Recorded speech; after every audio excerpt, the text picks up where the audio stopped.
እና ጎበዝ ናት። አበረታታት። ጎበዝ ልጅ ብሶም ያቃታል። ጎበዝ ነች። ምክንያቱም መማሯ ጥሩ ለራሷ ነው። ትመርቀኛለሽ ንገማላ ባሏም ይመርቀኛል። ማግባት አይቀርም አይደል? ድምፃዊቷ የሁሉም የዓይን ማረፊያ መልካም ናት። ሁሌም ስለ ኢትዮጵያዊነት አውርታ የማጠግብ ሀገር ወዳድ መጠሪያ እያለች የአባቷን ፍቅር የገለጸች ወዲያ በሀገር ልብስ ደምቃ የምትፍለቀለቅ ቀድማ የታወቀች በታላላቅ ድምፃውያን በርች የተባለች በስራዋ ያስደነቀች ስለ ኢትዮጵያዊነት ሳስብና ሳወራ እንባይ ቀድመኛል ትላለች። ስለ አባቷ ሁሌም ባገኘችው አጋጣሚ ሁሉ ታነሳለች። በሱ ቀልድ አታውቅም። አዳነ ሙት ካለች ማንም አይመልሳትም። የማገባ አይመስለኝም ወደፊት ምን እንደሚፈጠር ባላቅም ጠይም መልካም ወንድ ወዳለ የምትለዋ ድምፃዊ ከሰሞኑ ምን ገጥሟት ይሆን የሚለው ጉዳይ ብዙዎችን እያነጋገረ ይገኛል። ሰላም ጤና ይስጥልን ውድ የዝግጅታችን ተከታታዮች፣ ቻናላችንን ላይክ፣ ሼር፣ ሰብስክራይብ በማድረግ እስከ ዝግጅታችን ፍጻሜ አብራችሁን ቆዩም። ከምታከብሩትና ጥሩ አመለካከት አለው ብላችሁ ከምታስቡት ሰው የማትጠብቁት ነገር መስማትና ማየት ስሜቱ ይገባችኋል። መቼም ስሜታ የሆነን ምንም ነገር ከማድረጋችን በፊት መጠንቀቅና ምንም አይነት መልእክት ለትውልዱና ለተከታዮቹ እያስተላለፍኩ ነው ብሎ ቆም ተብሎ ማሰብ ያስፈልጋል። ለማንኛውም አዝማሪ ስድብ አይደለም፣ ኩራት ነው፣ መኩሪያ ነው፣ መጠሪያ ነው። ትልቅ ምሳሌ እኔ ያለሁላችሁ። ለምሳሌ ዓለምን ስዞር የዞርኩት በአዝማሪነቴ ነው። ሀገሬን ያስጠራሁት አዝማሪ ሆኜ ነው። በሄድኩበት መጠሪያዬ አዝማሪነቴ ነው። ያለ አዝማሪ ሀገር፣ ወገን፣ ደስታ፣ ሀዘን አያምርም አይደምቅምም።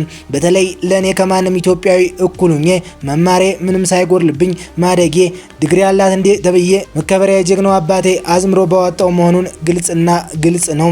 አዝማሪ ሲባል ለሚሰማይ ደስታ ቃላት አለው። እንደ ስድብ መቆጠሩ ግን የጭንቅላት ውድቀት ያሳያል ብቻ ያሳዝናል በማለት በኢንስታግራም ገጿ ገልጻለች። ከዚህ በኋላ ራሴን ሳስተዋውቅ አዝማሪ ቬሮኒካ አዳነ ብዬ ነው፣ አርቲስት የሚለው ይቅርብኝ አዝማሪ ነኝ በማለት አጋርታለች። ምን ገጥሟት ይሆን የሚለው ጉዳይ አነጋጋሪ ነው። ከዚህ በፊት ኤንቢሲ በነበረው ዝግጅት ኢትዮጵያ ኮንሰርትሽ መቼ ነው ብሎ በጠየቃት መሰረት በቅርብ ቀን ከፋሲካ በኋላ ስትል ተደምጣለች። መጠሪያ ቱር በኢትዮጵያ በአዲስ አበባ፣ በጎንደር፣ በባህር ዳር፣ በአሶሳ፣ በሚዛን ተፈሪ፣ በአርባ ምንጭና በሐዋሳ እንደምታዘጋጅ ተናግራለች።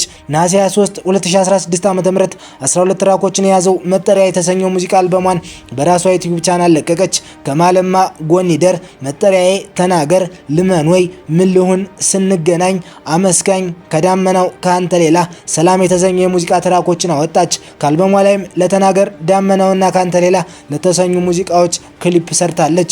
ሁሉም ሙዚቃዎቿ ከፍተኛ እይታ አላቸው። የመቀሌ ዩኒቨርሲቲ የጋዜጠኝነት ምሩቋ ዛሬም በኩራት በአፍሪካ መድረክ ላይ የጋዜጠኝነት ምሩቅ መሆኗን ትመሰክራለች። የሙዚቃን ሀዋ የጀመረችበት በመቀሌ ዩኒቨርሲቲ ቆይቷ ነበር። ታዲያ በዚህ ጊዜ እየሰራች በምትለቃቸው ሙዚቃዎቿ የተደነቁት ታላላቅ አርቲስቶች ደውለው በርች እስከ ማለት ደረሱ።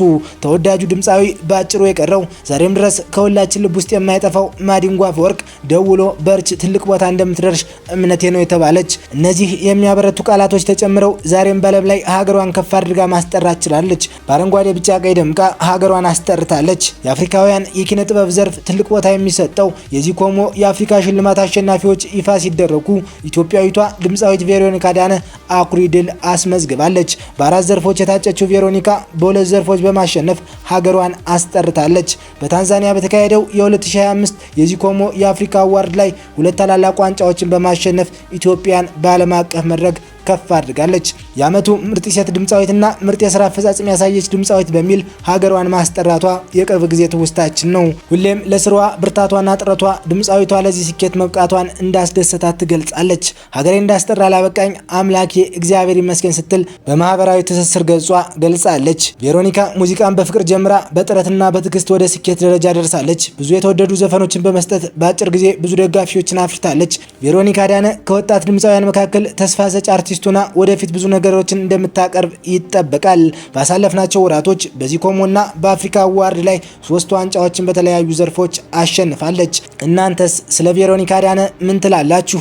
አስተያየታችሁን በኮሜንት ላይ ጻፉ። ቻናላችንንም ላይክ እና ሼር፣ ሰብስክራይብ ማድረግ አትርሱ። በሌላ ዝግጅት እስከምንገናኝ ሰናይ ጊዜ ተመኘን።